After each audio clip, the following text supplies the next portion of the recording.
नमस्कार, India news Haryana देख रहे हैं आप और मैं हूं आपके साथ आयुषी शेखावत। फटाफट अंदाज में बढ़ते हैं खबरों की ओर।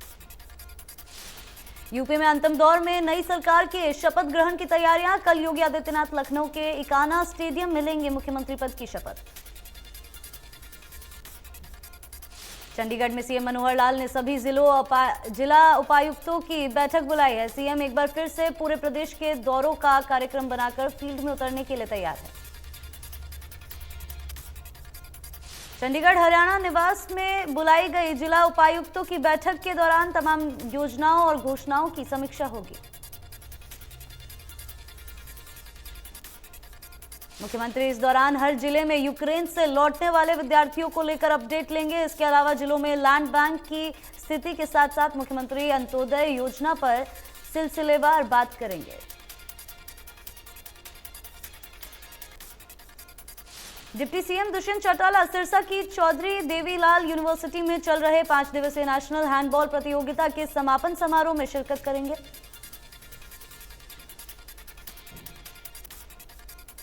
राज्यसभा सांसद दीपेंद्र हुड्डा ने प्रदेश सरकार से मांग की कि वो कश्मीर से विस्थापित कश्मीरी पंडितों की उस पेंशन को दोबारा से शुरू करें जिसे पूर्व सीएम भूपेंद्र हुड्डा के कार्यकाल में शुरू किया था।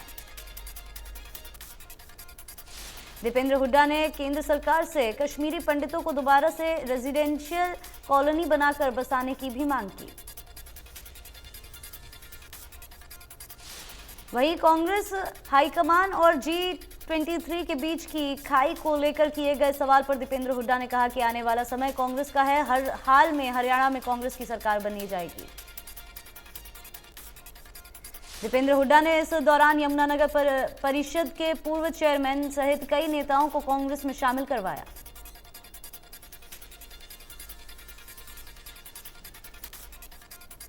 कुरुक्षेत्र के खुशवंत पैलेस में अभय चौटाला इनेलो कार्यकर्ताओं की बैठक लेंगे और कार्यकर्ताओं को निकाय चुनाव के लिए जीत का मंत्र देंगे।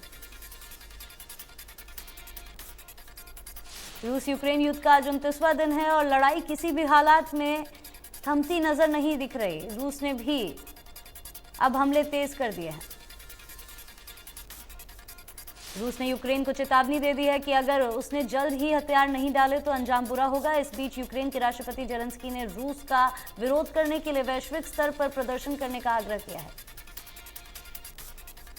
यूक्रेन के राष्ट्रपति व्लादिमीर जेलेंस्की ने कहा कि रूसी बमबारी की वजह से मारियुपोल शहर में कुछ भी नहीं बचा है। उन्होंने रूस से अपील की है कि वो मारियुपोल से 1 लाख लोगों को बाहर निकलने की इजाजत दें।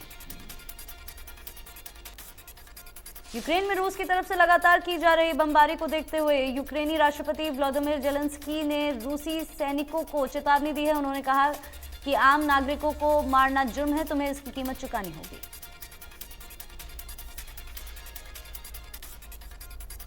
रूस यूक्रेन के हमले में नाटो ने दावा किया है कि पिछले 4 हफ्ते में रूस के 7,000 से 15,000 सैनिक मारे गए हैं।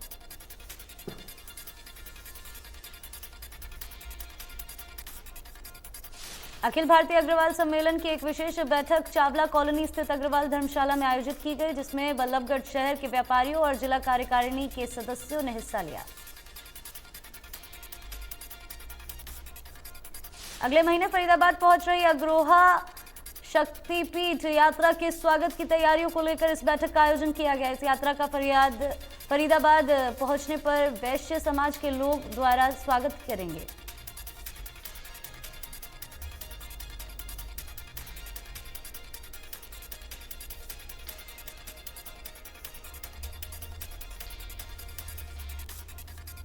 मार्च में शुरुआत से ही तापमान में लगातार बढ़ोतरी हो रही है और महीने के आखिरी हफ्ते तक तापमान में और ज्यादा बढ़ोतरी होने का अनुमान है।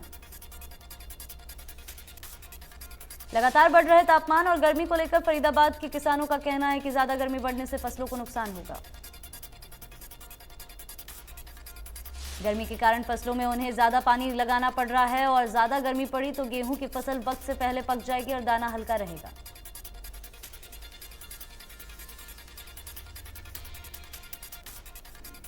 केंद्र सरकार की ओर से भाखड़ा ब्यास प्रबंधन बोर्ड को अपने अधिकार क्षेत्र में लिए जाने पर पंजाब और हरियाणा के किसानों में काफी नाराजगी है।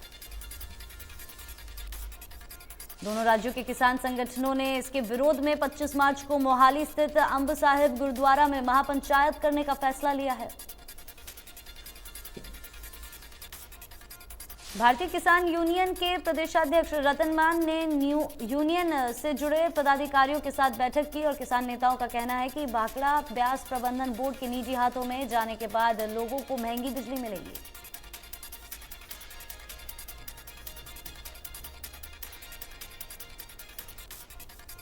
पैंतीसवें अंतर्राष्ट्रीय सूरजकुंड क्राफ्ट मेले में चरखी दादरी से आई नागिन बीन पार्टी मेले में काफी धूम मचा रही है। इनकी बीन और ढोल की धुन पर दर्शक नाचने को मजबूर हैं।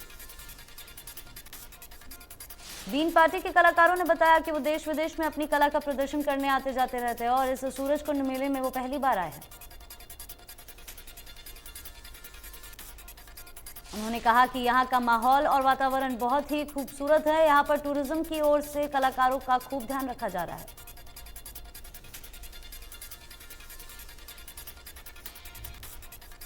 बीजेपी प्रदेश अध्यक्ष ओपी धनखड़ ने पाकिस्तान के पीएम पर बोलते हुए कहा कि बांग्लादेशियों और रोहिंग्या से भारत के लोगों को सजग होने की जरूरत है।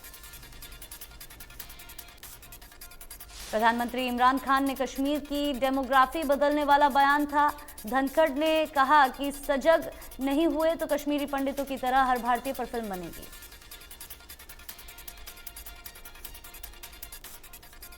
ओपी धनखड़ ने शहीदी दिवस पर जलियांवाला बाग से लाई गई बलिदानी मिट्टी से तिलक लगाकर शहीदों को नमन किया। इस दौरान उन्होंने कांग्रेस पर इतिहास छिपाने का आरोप लगाया।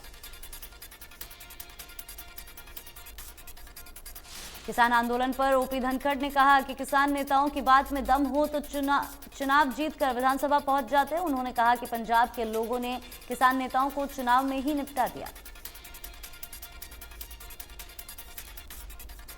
शहीदी दिवस पर पंचायत और विकास मंत्री देवेंद्र बबली ने कहा कि कोविड महामारी की वजह से विकास गति नहीं पकड़ पाया। उन्होंने करीब 100 करोड़ के विकास कार्यों की घोषणा की।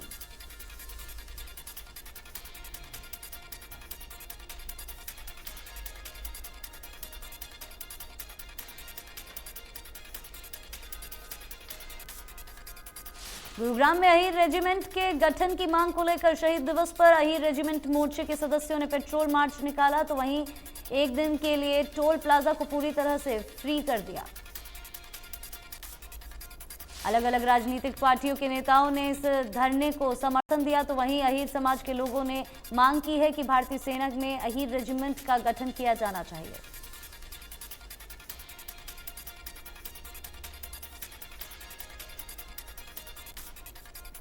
साइबर सिटी गुरुग्राम में पूर्व शिक्षा मंत्री रामविलास शर्मा और हिसार से सांसद ब्रजेंद्र सिंह ने एक प्रेस वार्ता का आयोजन किया।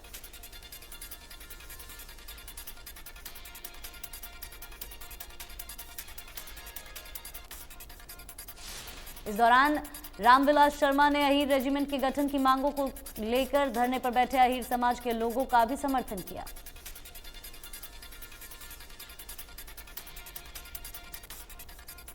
भिवानी नगर परिषद घोटाले के दोषियों को शीघ्र गिरफ्तार करने की मांग को लेकर सामाजिक संगठनों ने प्रदर्शन किया और नगर परिषद कार्यालय का घेराव कर नारेबाजी की।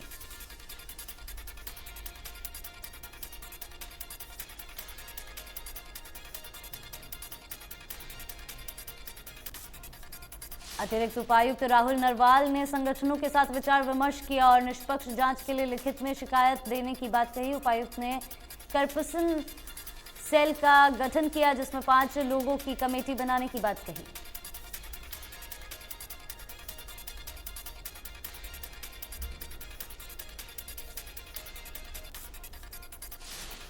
सोहना में पहाड़ कॉलोनी के निवासियों को कूड़े के ढेरों से अब जल्द मुक्ति मिलेगी। वहीं आने वाले समय में सोहना के किसी भी क्षेत्र में कूड़े का ढेर नहीं लगाया जाएगा। इसके लिए परिषद ने कार्य की शुरुआत करवा दी है।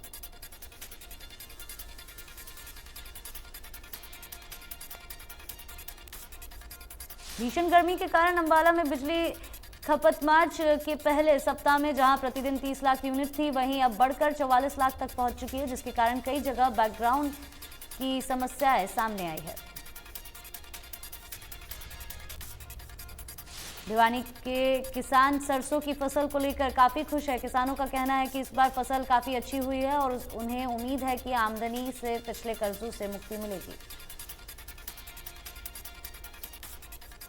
बल्लभगढ़ नगर निगम अब तक 60% प्रॉपर्टी टैक्स सरकार के खाते में जमा करवा चुका है। अधिकारियों का दावा है कि 31 मार्च तक 100% टैक्स सरकार के खाते में जमा हो जाएगा। नगर निगम के जॉइंट कमिश्नर अनिल यादव ने बताया कि वे लगातार लोगों को टैक्स जमा करवाने के लिए जागरूक कर रहे हैं। राज्य सरकार ने प्रॉपर्टी टैक्स जमा कराने के लिए 31 मार्च तक का समय दिया है। यमुनानगर के अलग अलग इलाकों में पिछले कई दिनों से चक्कर लगा रहे रहस्यमय हेलीकॉप्टर पर जिला प्रशासन ने खुलासा किया। जिला प्रशासन ने बताया कि यह हेलीकॉप्टर वाटर लेवल की जांच के लिए सर्वे कर रहा है।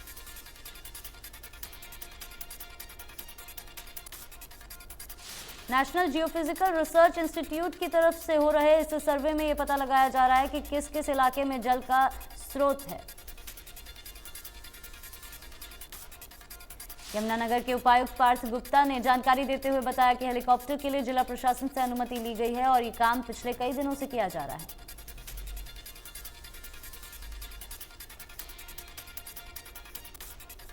बल्लभगढ़ शहर फिर से जाम मुक्त और अतिक्रमण मुक्त दिखाई देगा। नगर निगम के जॉइंट कमिश्नर अनिल कुमार ने बताया कि जल्द ही इस मामले में दुकानदारों के साथ बैठक की जाएगी।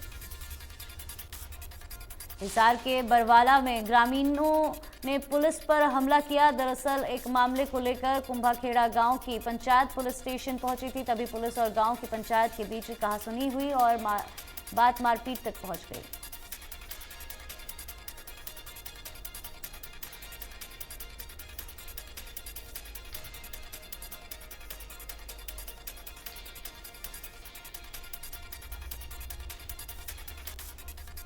हमले में एसएचओ सहित कई पुलिसकर्मी घायल हुए हैं। वहीं कई ग्रामीणों को भी काफी चोटें आई है। मामले की जानकारी मिलते ही हिसार के एसपी मौके पर पहुंचे और मामले की जांच की। यमुनानगर में सीएम फ्लाइंग टीम को बड़ी कामयाबी हाथ लगी है। टीम ने देर रात कलानौर बॉर्डर से यूरिया खाद से भरे एक ट्रैक्टर ट्रॉली को पकड़ा है।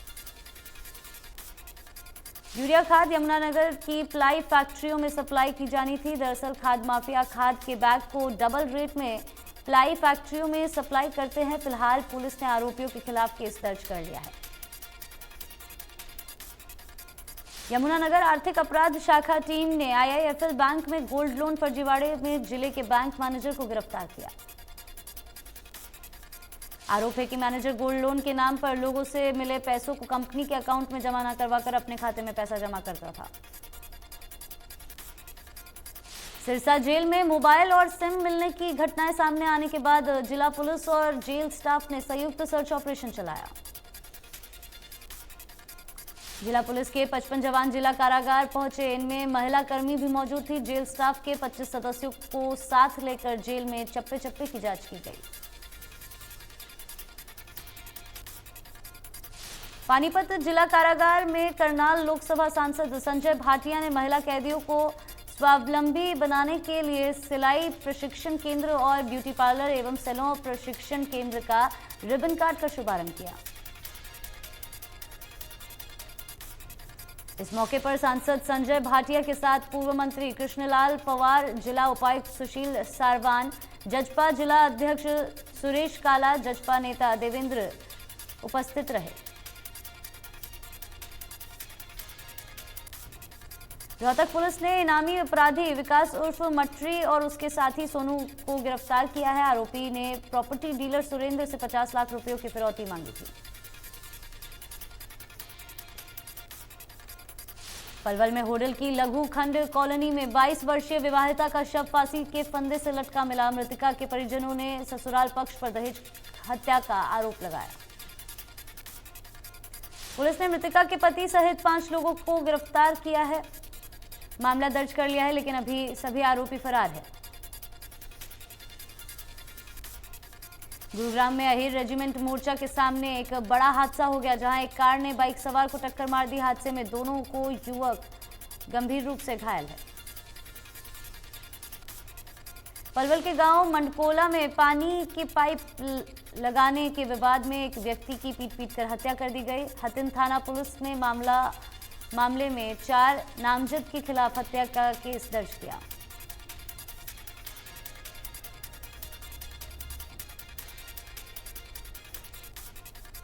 अरुण हत्याकांड में आरोपी रूबी सौदा के खिलाफ गंभीर धाराओं में मामला दर्ज, लेकिन रूबी सौदा अभी भी जेल से बाहर आजाद घूम रही है। मृतक अरुण के भाई दीपक का आरोप है कि रूबी सौदा पुलिस के सामने पेश भी हुई, लेकिन अंबाला पुलिस ने उसे गिरफ्तार नहीं किया। मृतक का परिवार का आरोप है कि पुलिस दबाव में है, इसीलिए रूबी सौदा की गिरफ्तारी नहीं हुई है। अरुण के परिवार ने आत्महत्या की चेतावनी दी है। अरुण हत्याकांड को लेकर गृह मंत्री अनिल विज ने कहा कि मामले को लेकर अपने स्तर पर मामले की जांच करवाएंगे, पता किया जाएगा कि चूक कहां हुई। सोनीपत एसटीएफ ने पेपर लीक मामले में 3 नए आरोपी को गिरफ्तार किया। अभी तक इस केस में कुल 38 आरोपी गिरफ्तार हो चुके हैं। आरोपी सुनील गोहाना ने खुद का कोचिंग सेंटर चला रहा था। आरोपी विशाल यश बैंक कानंदा झज्जर में नौकरी कर रहा था और आरोपी मंजीत रेलवे में नौकरी कर रहा था। मंजीत ने खुद की फर्जी तरीके से नौकरी पाई थी, वहीं एक आरोपी फरार हो गया। फरार हरेंद्र आईटी एक्सपर्ट है और खुद की लैब चलाता है। तीनों आरोपी कैंडिडेट ढूंढकर पेपर पास करवाते थे।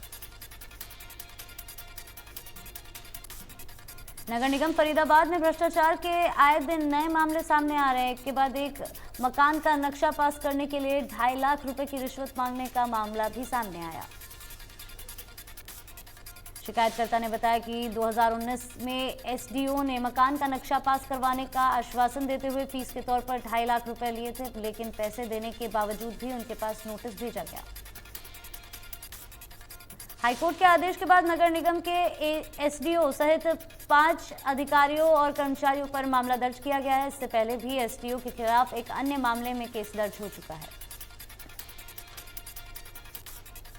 पलवल की 4 सिविल लाइन कॉलोनी में कुछ बदमाशों ने एक मंदिर पर कब्जा करने का प्रयास किया। इस दौरान बदमाशों ने मंदिर में रखे हैं पूजा के सामान और मूर्तियां से तोड़फोड़ की।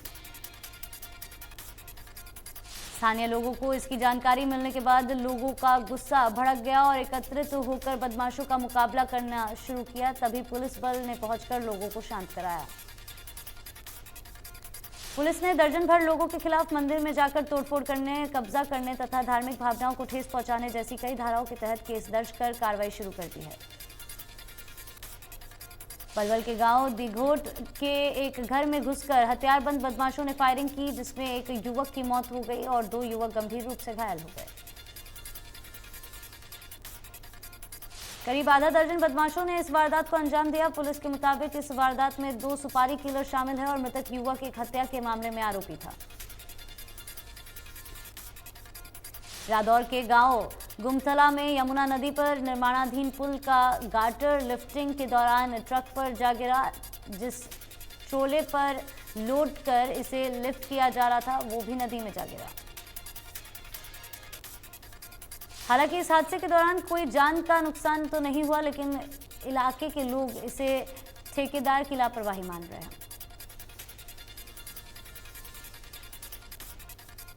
गुरुग्राम में 35 साल में एक ही जमीन को कई बार बेचा गया। इस मामले में बैंक कर्मी समेत 40 लोगों पर एफआईआर दर्ज की गई। कोर्ट के आदेशों के बाद गुरुग्राम के भौंडसी थाने में मामला दर्ज हुआ है।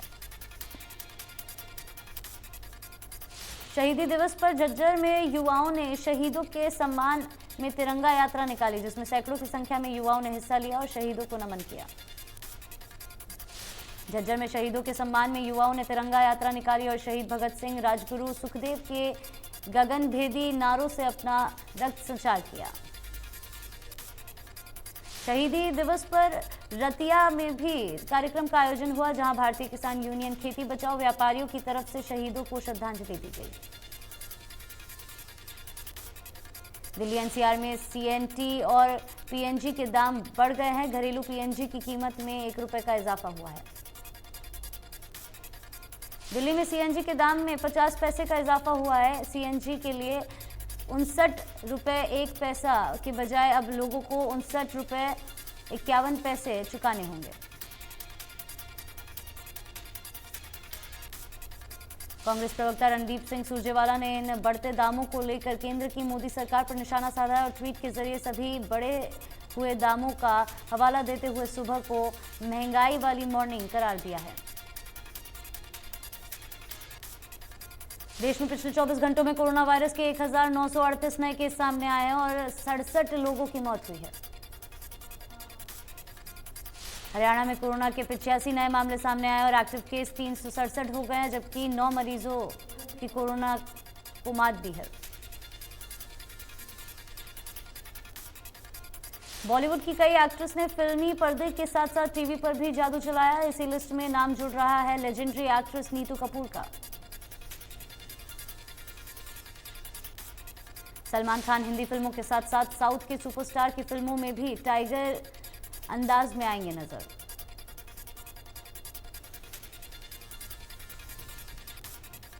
मशहूर निर्देशक एस राजामौली की अगली फिल्म RRR 25 मार्च को रिलीज होने जा रही है। RRR फिल्म की देश दुनिया में हो रही एडवांस बुकिंग, फिल्म के तेलुगु संस्करण ने एडवांस बुकिंग में ही करी करोड़ों की कमाई।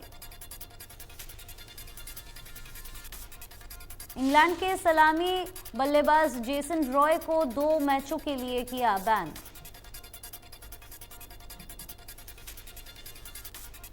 IPL 2022 शुरू होने में सिर्फ 2 दिन बाकी 26 मार्च को पहले मैच में चेन्नई सुपर किंग्स का सामना होगा कोलकाता नाइट राइडर्स से। IPL मेगा टूर्नामेंट शुरू होने से पहले BCCI ने फैंस को दी बड़ी खुशखबरी।